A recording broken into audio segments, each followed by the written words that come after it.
Well, hello, everyone. Welcome to the webinar. We'll be starting in just a moment. Connections is a 5-year grant program that helps Native communities identify and address the behavioral health needs of Native youth ages 10 to 24. The program is funded by SAMHSA, Department of Health Human Services. By 2021, SAMHSA has awarded 242 Native Connection grants. The program supports grantees in reducing suicidal behavior and substance misuse among youth, easing the impacts of substance use, mental illness, and trauma in tribal communities, and supporting youth as they transition into adulthood.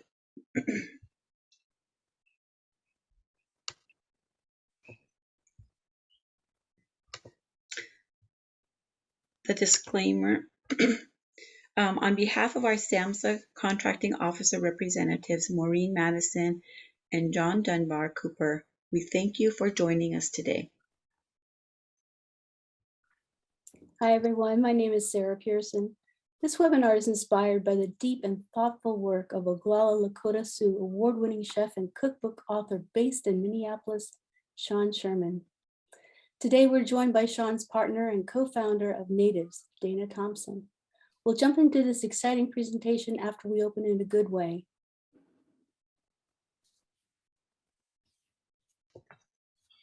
Hi, good morning, everybody. I'm Bobby Arthur, and I'd like to take this time to offer a prayer to get us started and get it going, get our program today opened in a good way. So, Creator, thank you for bringing us all here today. Thank you for blessing us with the simple ability to smell, hear, taste, feel, and touch. Thank you for all the blessings that you gave us upon today, the ability to live and to breathe and to experience life again on this earth. Father Creator, thank you for that. Thank you for all our blessings, the wonderful people in our lives. As we start our day here with our webinar, and you be with all of us at this time. Keep our minds open, keep our minds open to what we're going to hear, so that we can take the information and pass it to our communities, our loved ones, and share it. So I ask that you bless the presenters that are here today, and in a lot of good ways, Father Creator. Thank you for bringing them here. Bless their families and their loved ones. And again, I just ask that you be with each and every one of us here today, and bless all our relations at this time, Almighty Creator. And bless our webinar, that we can get some good messages across to our communities and our people. So with that, I would like to say thank you. Thank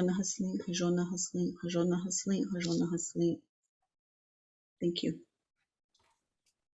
Thank you, Bobby. Again, my name is Sarah Pearson. I'm the Native Connections and Tribal Action Plan subject matter expert. And I'll turn it over to my co-facilitators. Ladies, let's introduce ourselves. Ani Sagoli Kajijololix Neongets Anieta Aga Niwajita Hanjot. My name is Marie Schuyler Drever, and I am a Native Connections Grantee Technical Assistant. I come from the Oneida people, and I'm also Odawa on my mother's side. Thank you. Oh, ja, te bene. Ashi hian shlont katnasan hi bashes chin twa heglini deshe check his anish the net and dashanala. So I am Salt Clan, and I am born for the Tango people. My maternal grandfathers are Water Flows Together people, and my paternal grandfathers are the Bear Clan of Hopi. And I'm really honored to be here. My name is Bobby Arthur. I too am a grantee technical assistant, and I'm Navajo from the Navajo Nation. Welcome.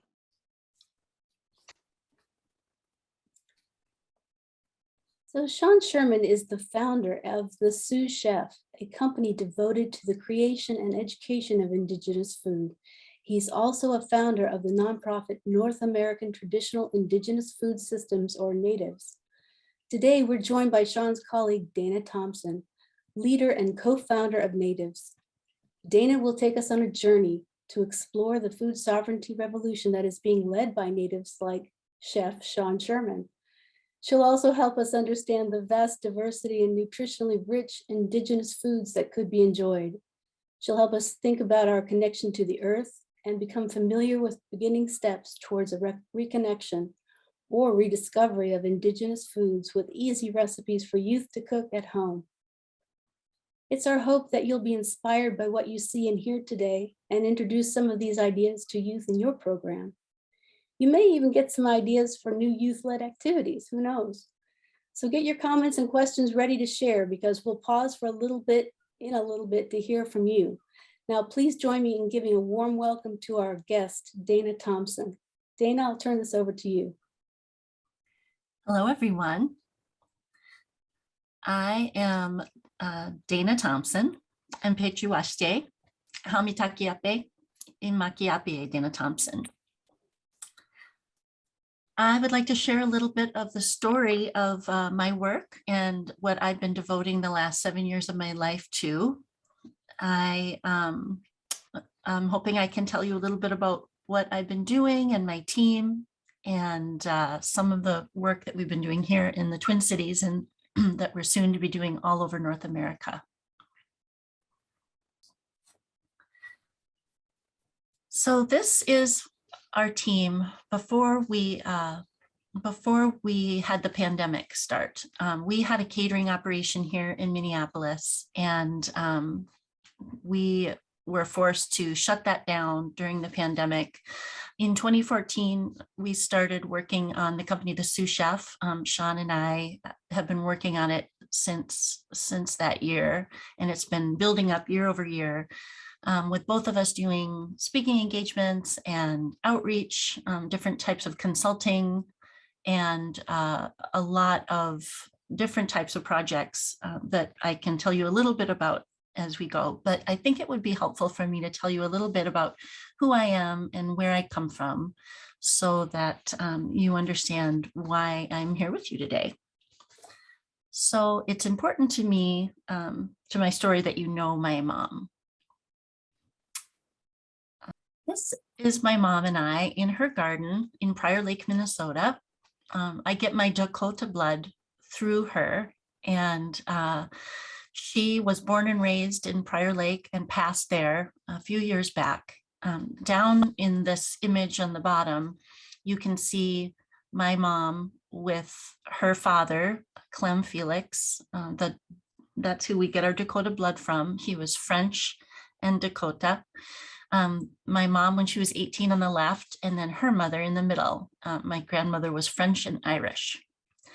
Behind my grandfather here is Paul Durand. Paul Durand was very important in our world because in the 1960s, he realized that a lot of these Dakota names for the waterways and the areas throughout the Eastern Sioux were disappearing.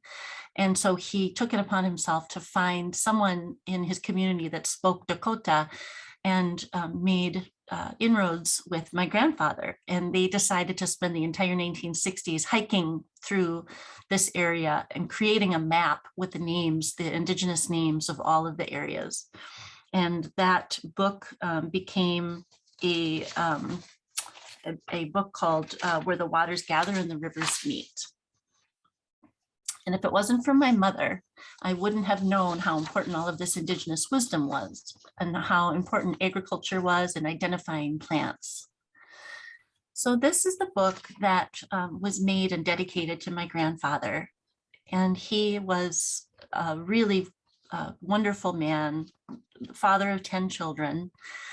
He had significant PTSD from being in World War I, where he ran between the French and the English as a translator over in France, and had shrapnel in his hand throughout his life.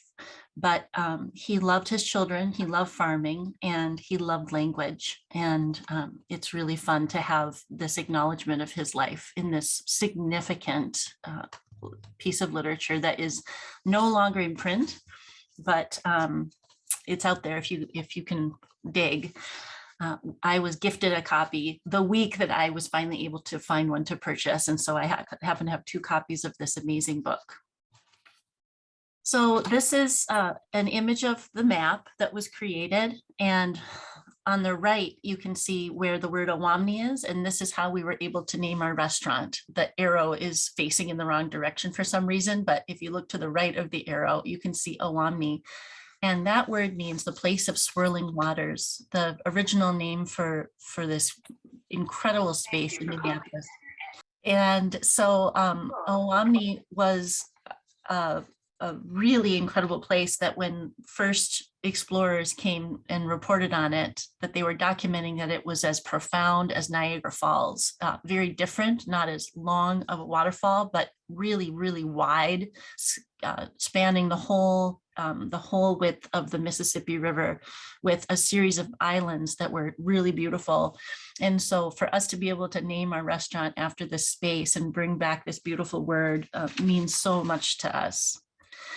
And so learning about all of this stuff with Sean has been an extraordinary adventure for the last 7 years. And knowing that our lives and our families have interconnected throughout generations, we started talking about how trauma has manifested itself in our families and in our communities. And I started learning about a science that is only 20 years old called the science of epigenetics. And what this means is that epigenetics, it can be used to describe anything other than a DNA sequence that influences how we develop as an organism. And so essentially, the scientists have proved that trauma can be passed through at least 3 generations. They're studying now to find evidence to show what they think is that trauma can be passed through more like 7 generations. And the epigenetic story is really optimistic, actually, because one way that they have found to block the transfer of trauma from one generation to the other is to get culturally relevant foods in the mouths of pregnant women. And if those pregnant women are able to be supported to breastfeed, then it's almost certain to block that transfer. And so I think that's just the beginning of all of these different things that we can learn. My focus within our organization is firmly planted on how these foods, interaction with these foods, not just eating them, but producing them, understanding them, seed keeping, agriculture, foraging, hunting, fishing, drying, anything that to do with access to your culturally relevant foods is actually a healing mechanism for trauma. And so a lot of our work, Sean is focused firmly in the kitchen with his chefing and brilliance as far as creating menus, and mine is focused on spirituality and mental health. So one of our first projects in the Twin Cities was in partnership with Little Earth of United Tribes, which is an urban reservation here in the Twin Cities. And we entered into an agreement with them to open a food truck, which we named the Tatanka truck.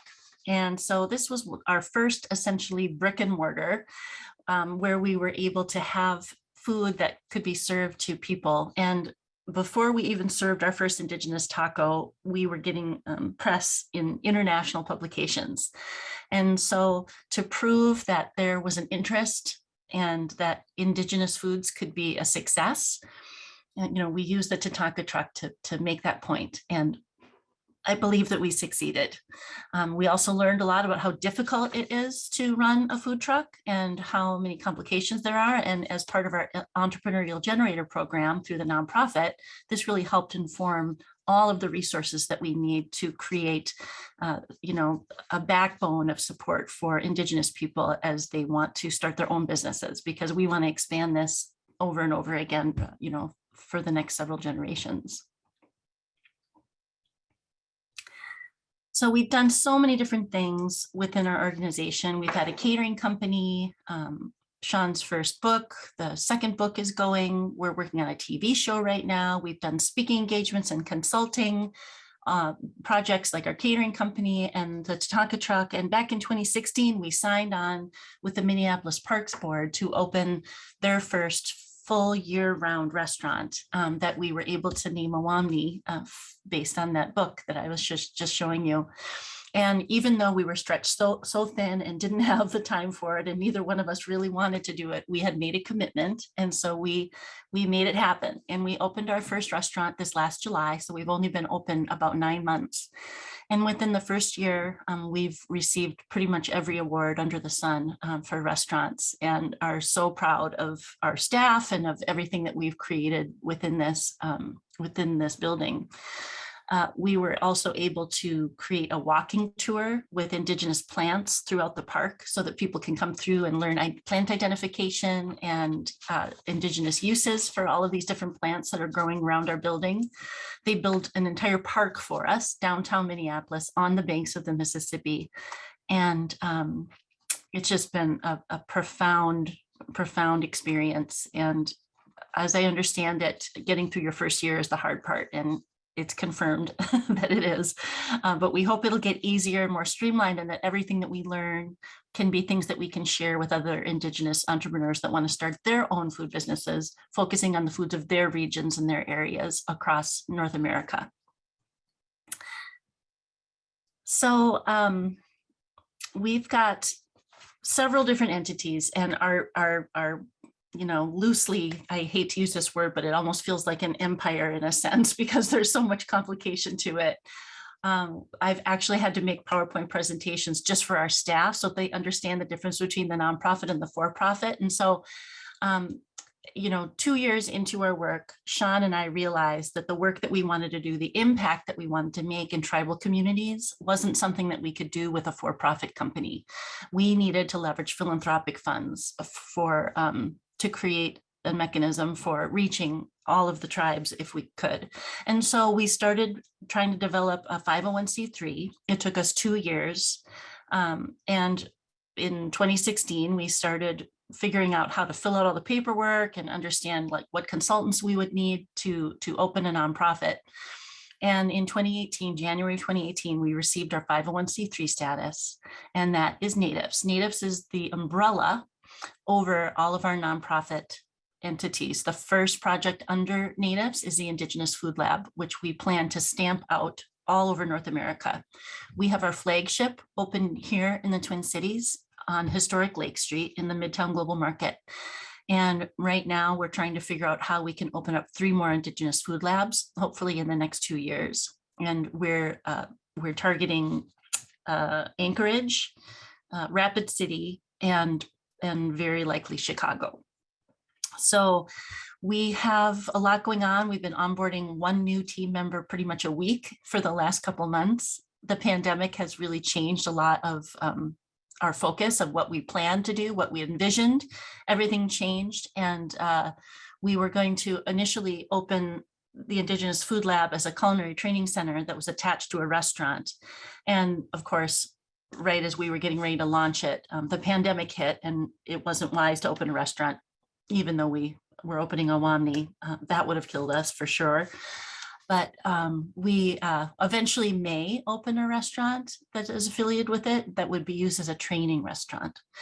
And so we used this last year to send over 80,000 meals out to the tribal communities in partnership with the Department of Health here in Minnesota. 9 of the 11 tribes signed on, and we were able to send out a 2-week supply of food so that if anyone on a tribal community that had been signed on with us got COVID, that the entire tribe could lock down and have beautiful, culturally relevant food for that time. So it's been really exciting. I think it's helpful to understand the heart of what we're doing when we are working within tribal communities. The heart of our work through both our for-profit and nonprofit is food sovereignty. And sometimes it's helpful just to understand kind of what the pillars of that are. So focusing on food for people means focusing on food that is healthy and culturally appropriate so that people have pride in their own cultures. Valuing food providers talks about really honoring agriculture, foraging, food processing, hunting, fishing, and really making it a community event so that people are engaged with understanding where their food comes from. Localizing food systems is very important. Minimizing minimizing the carbon footprint of where we get our food, not only is healthy for the environment, but also healthy for us, because it encourages people to get outside and to visit their farms and understand where it's coming from. Putting control locally so that it helps making your food micro-local, as the tribes always did. There's certainly opportunities for trading and tasting foods from another area, but primarily we believe that it's healthier to eat your local foods specific to your culture. Building knowledge and skills, getting people outside and understanding what it means to keep seeds, how it means to control your soil health, understanding that your water is healthy for your fishing and hunting, and just getting people really, really engaged with their environment alone. And then working with nature. There's so many different aspects of how therapeutic it is to be in charge of your own food system, whether it's just digging your hands in the soil yourself, working with wildcrafting or foraging groups, and just getting outside and having that experience with nature is so therapeutic and truly a healer for trauma. Thank you, Dana. So we're getting into a real interesting conversation here that we want to stir up with our people at home. And so I'm reaching out to the audience that's with us today and hope you'll find the chat box and take a look at the questions that you see here. We'd like to hear from you, either now or throughout the rest of the webinar. How could an activity to discuss food sovereignty impact the youth you serve? What type of an activity would you want to try or just to get into? And can you share a food sovereignty activity experience with us today?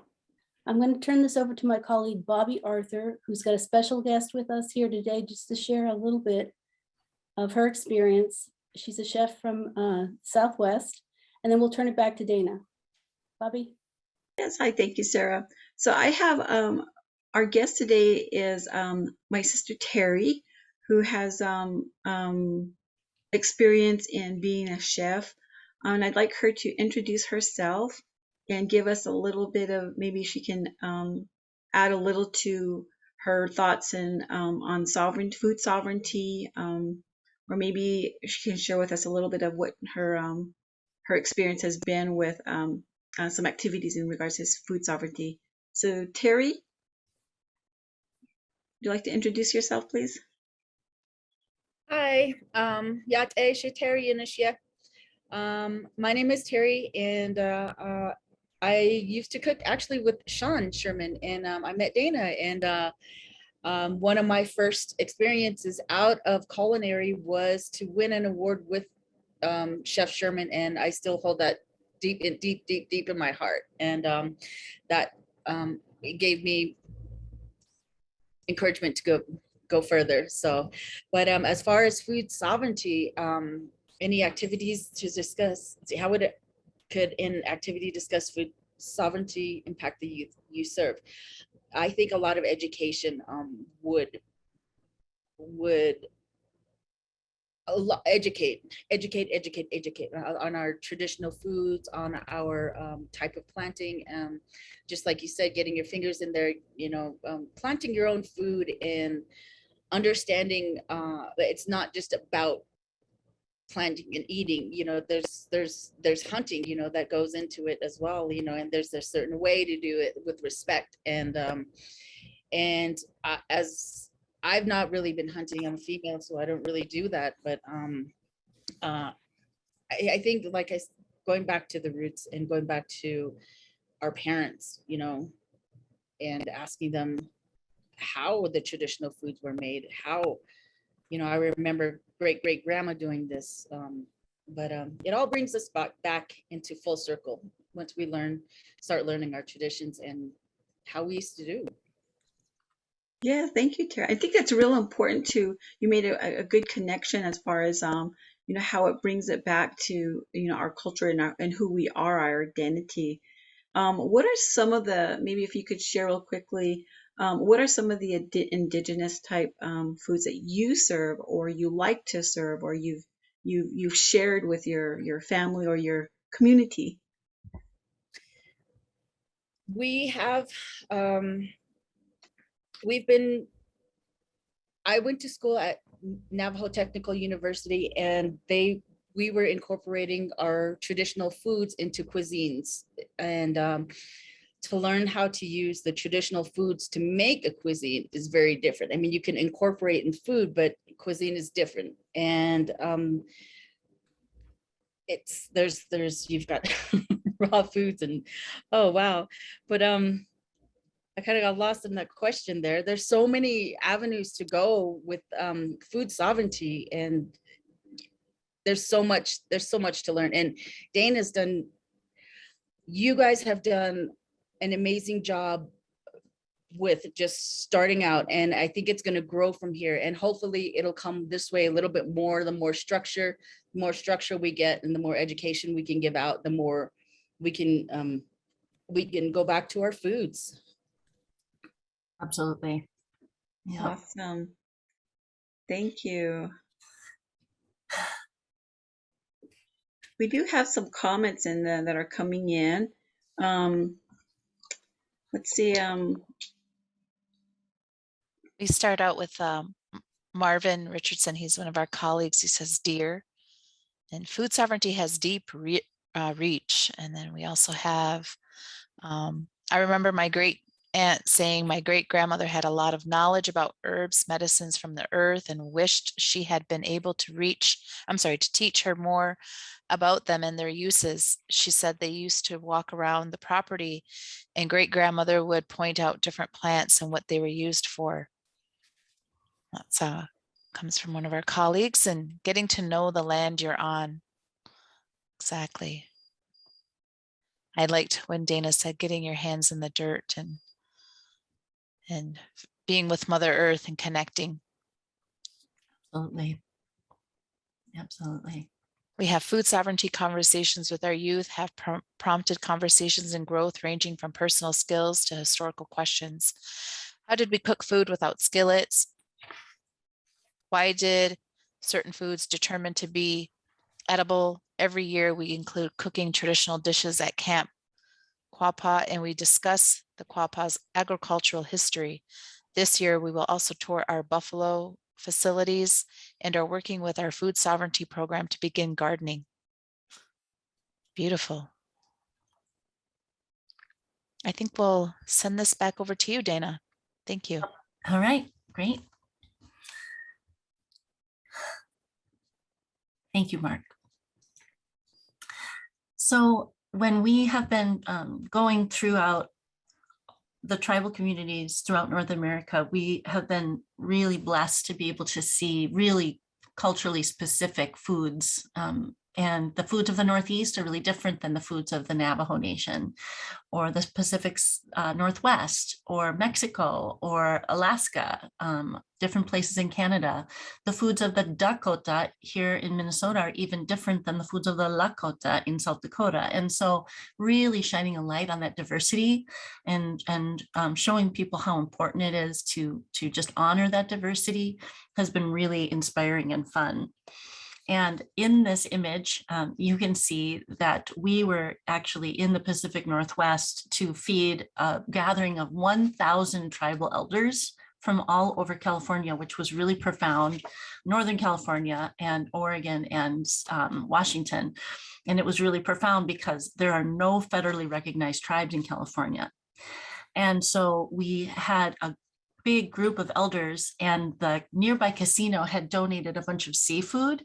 And so they were trying to figure out how to have all of this seafood cooked in a timely manner. And so you can see that this indigenous resilience and wisdom, they put everything on a pallet and are using a flamethrower to actually cook this food.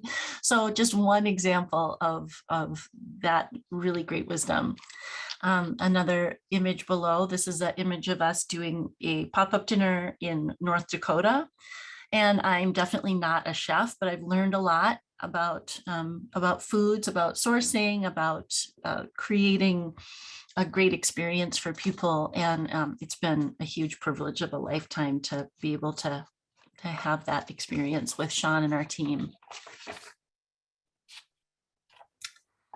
So some of the factors of the work that I do really resonate around epigenetic memory and how trauma really is passed. And when you think about when you know, like when we are not dysregulated, when we have the ability to be really in touch with our body.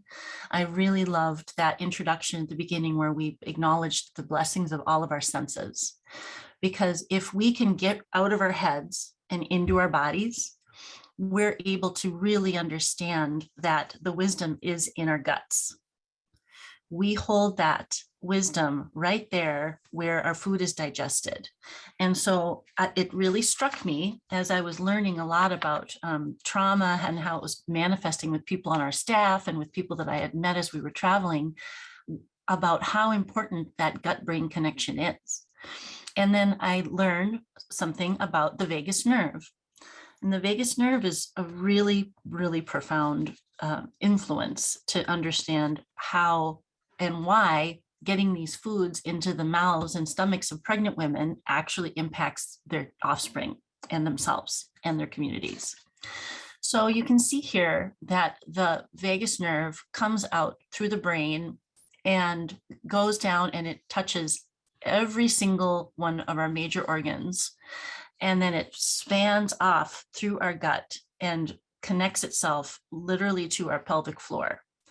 And so as we are working through stress, when we're working through trauma, when we are working through just the day-to-day of getting through 8 hours of Zoom meetings, sometimes sitting here and being all hunched up over our computer doesn't do us very, very good. It's not healthy for us.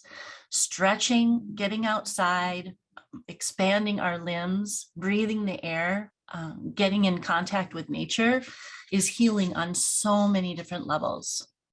And I've been really grateful to be able to talk to different scientists to understand how the food actually equalizes all of the chemicals in our bodies, whether it's serotonin, dopamine, oxytocin. And if you're eating really healthy food, it works to really quell the negative chemicals that can be prevalent in our communities. And that is adrenaline and, oh boy, am I drawing a blank on my chemicals? I'm all about the brain chemicals. And so when you have the stress chemicals going through your system, you're not actually able to make rational decisions about what you're doing. And so bad choices can happen. And if you're eating healthy food, it actually helps to regulate your body. So it's pretty exciting for me.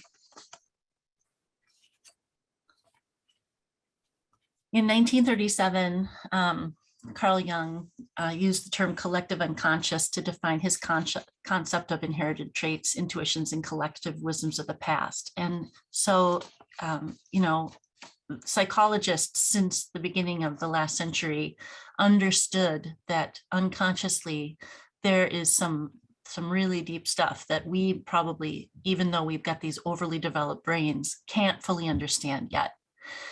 And the trauma that has impacted tribal communities through forced assimilation, genocide, the boarding school process, and continued oppression, we hold that in ourselves. We hold that in our bodies. And that's a tragedy. And it's just something that is a fact that we have to accept. But the fact is that our connection with nature and our connection with our foods is actually a way to heal that within our communities. Sharing food with our communities, creating food for our communities, growing it, cooking it, that creates a connection that actually calms our parasympathetic nervous systems.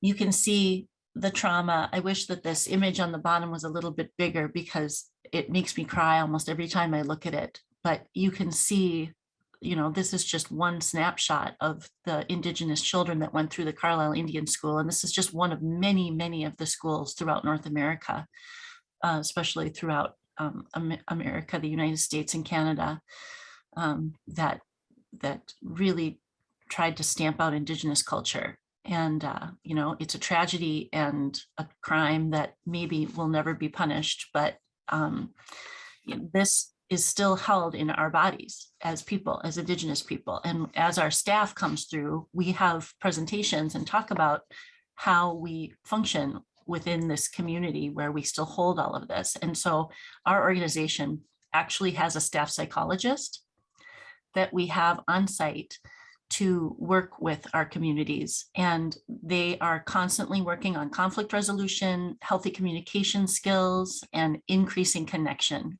with our staff. And I hope that every Indigenous food lab can make inroads with an Indigenous psychologist that is there to help increase functionality within our communities. So you can see that when the packaged goods and the destruction of our access to nature, when the tribes were forced onto reservations, they lost access to their land. And so they were forced onto the commodity food program. And you can see that right in line with the chemically produced foods, just one example of that is the increase of diabetes, and it almost matches completely. And diabetes is just one of the inflammatory foods. We're looking at cancer, we're looking at heart disease, chemical dependency, mental health issues, all of these different things. And so all of these inflammatory foods are foodborne illnesses. There's just no other way to say it. And so getting back to whole natural foods and access to nature is the way that I believe that we can increase health in tribal communities. Oh, excuse me. So the non-Indigenous diet, so we don't use wheat, flour, dairy, or refined sugar because those did not exist in North America before colonization. And when these foods were introduced, the first way that scientists saw it manifesting itself as an inflammatory disorder was through gum tissue. Tooth decay started happening. And if you have tooth decay, it is proven that it actually affects your heart. So we're looking at heart disease, hypertension, and I believe heartache. And then it also impacts our endocrinology system, which impacts our hormones and our mood. And so if we can move back to those whole foods, we're going to increase health in so many different ways.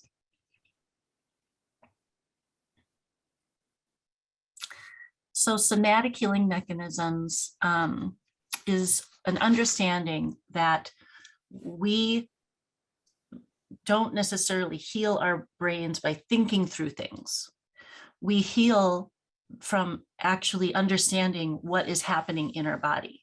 When we're around a toxic person, when we're in an unhealthy environment, when we're around chemicals and unhealthy foods, someone that is maybe just eating at McDonald's every single day, that's going to create an impact. And those messages are in our bodies. And so learning how to understand the cues from our bodies, whether it's our gut, whether it's our heart, whether it's, aches in our muscles, this is really important to pay attention to, because when we are stressed out, we actually leave our bodies. We're completely running through the monkey mind and thinking thoughts that aren't necessarily based in reality. We're not staying present.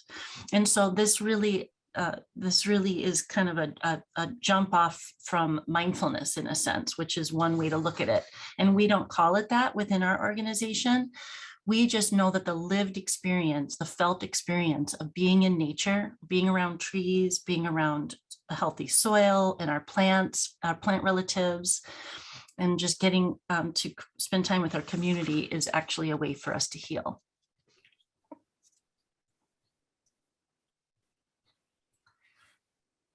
This is an image of me in the Pacific Northwest, the same weekend that we were creating those foods for all of the elders.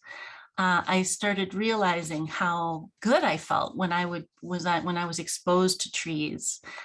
In the bottom left-hand corner, Sean is foraging for ramps. And we've spent a lot of time outside, and we look at the pictures that we have of our Indigenous relatives engaging with their plant relatives. And it's just very clear how happy we are when that happens. And so I started to learn about forest bathing. In 1982, there was a huge suicidality epidemic happening in Japan. And the government started collecting an advisory board of psychologists and practitioners, health practitioners, and they created a concept called Shinrin Yoku. So forest bathing, also sometimes called wood wandering, was created to get people that were struggling with their mental health out into the woods for just an hour a month. And going out and breathing in the phytoncides that trees expel is a way to calm our parasympathetic nervous systems and get us back into our body, help us somatically drop back into our body. And it decreased the suicidality rates in Japan by 50% within the first 2 years. And so there's just so much evidence all across the world to prove that time with trees, but not lawns don't work, but trees improves well-being and wellness. Because we are truly of the earth. I think that sometimes humans think that we're here on the earth to just get what we can get, but we're not. We are actually created from this earth. And if we can have that humility and understanding, it benefits us quite a bit. Indigenous wisdom always tells us that we are not separate from the planet, and it's so important and inspiring. And so there's so many different foods all over that grow around us that impact us in huge ways. I learned that birch water is a way to calm the stress in my back because it's packed with calcium, potassium, and magnesium, which is actually really good for relaxing muscles. And I am a tense person. I'm just really ambitious and hyper. So I was told by an elder that if I drink birch syrup or add it to my smoothies every day, it's going to benefit me. And it's been really, really helpful. Fiddlehead ferns are packed with protein and vitamin C and K, so good for us. They're going to be popping up here in the next month in Minnesota. Ramps up in the upper right-hand corner are so healthy and great, and they grow all over the place here. Timsala is on the right. That is a staple of Sean's tribe, the Lakota. Below that, we've got wild rice, which grows prolifically here in Minnesota and Wisconsin and is such a staple of our diet. We use a lot of different trees for teas, and this is packed with phytoncides, antioxidants, flavonoids, and all of these things are anti-inflammatory. Chokecherry is right next to it. Chokecherry, the pits are really, really important. There's a story that you can see of a teenage girl named Destiny Sky Pete, who noticed the rates of cancer, uterine cancer and breast cancer that were ravaging her community. And she noted that the way that chokecherries had been processed in the last 30, 40 years, they'd been taking the pits out before they were creating the chokecherry wojapi. And so she started doing a science experiment to prove that if you kept those pits in there and processed them in a different way, that those pits would reduce those instances of cancer. And she won first prize with this science. Next to that, we've got sumac, which is sort of a citrus flavor and has so much good to benefit for us. It's packed with vitamin C.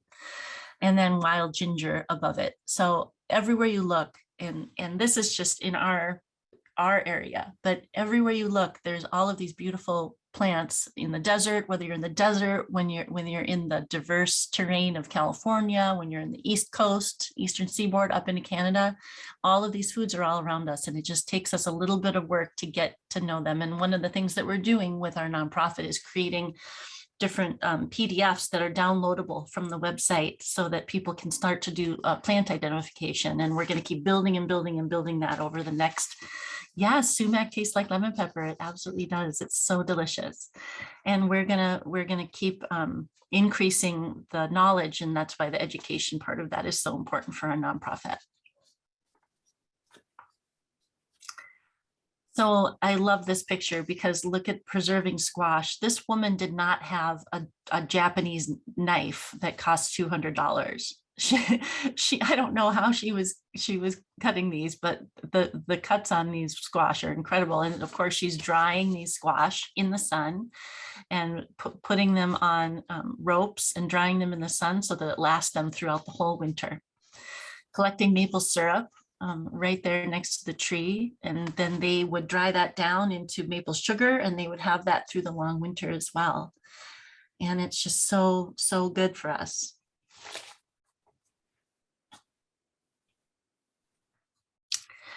So we have so many different things that we've been working on throughout our work, and just trying to get back in touch with our connectedness to plants, to animals, to soil, to decolonizing your diet in any way you can has just been a really profound learning for us and our team. And we're always going to be learning. There's just no way we know it all. It's always going to be learning for other people and approaching all of the tribal communities with curiosity and respect.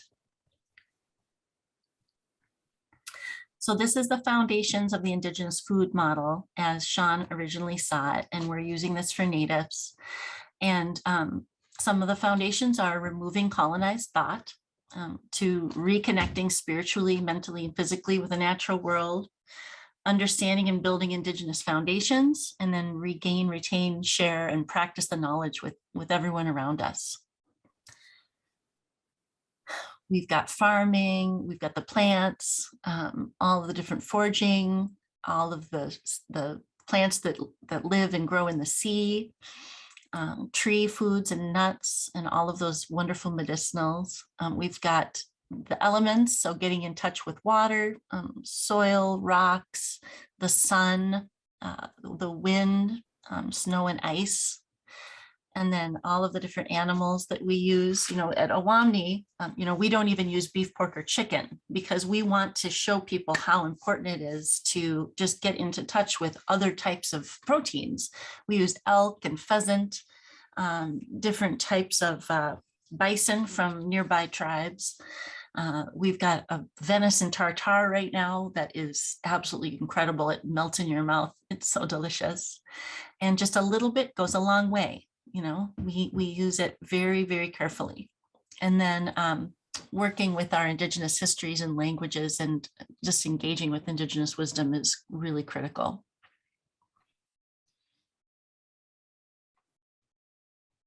So we can probably forward through these since I went through them.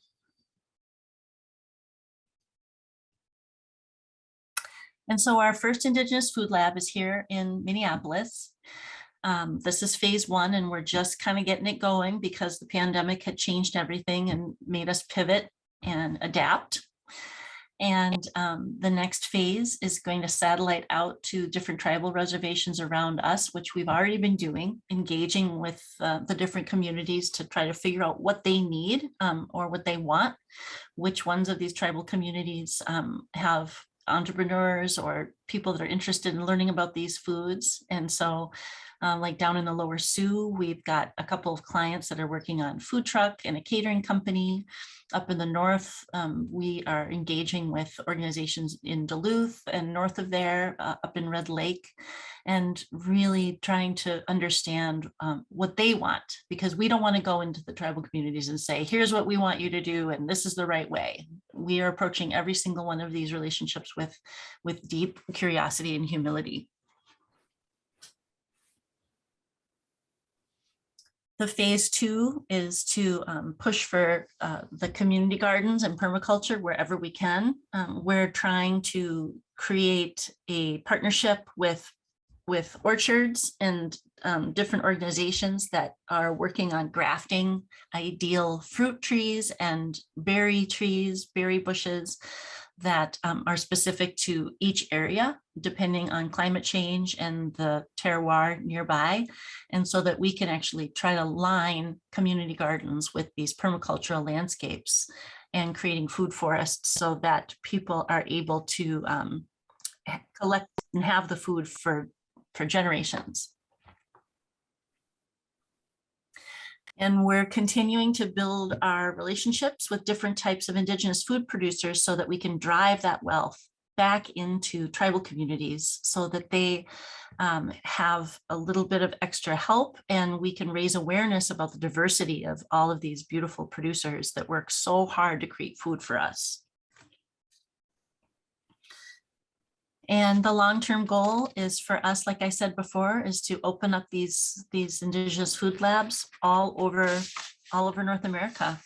We've got inroads in Alaska that is going to be focused on chemical dependency. It's going to serve and create jobs for people that are coming out of treatment and to get back in touch with their ancestral foods as a way of healing that trauma.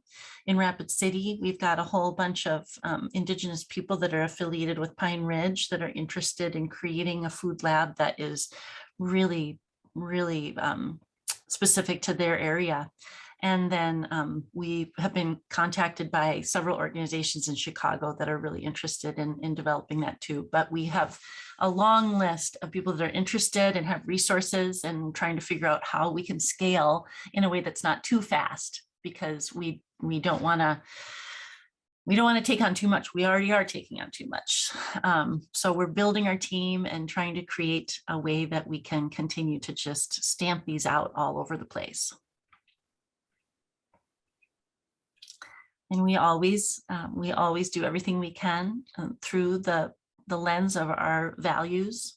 We've got very, very specific values for our organization, and every Indigenous food lab will have to do sort of a learning technique to figure out what those values are, so that it's sort of a launching point. And whenever there's a conflict or a challenge, that the team there is able to look at it through these Dakota values as they're trying to make their decisions.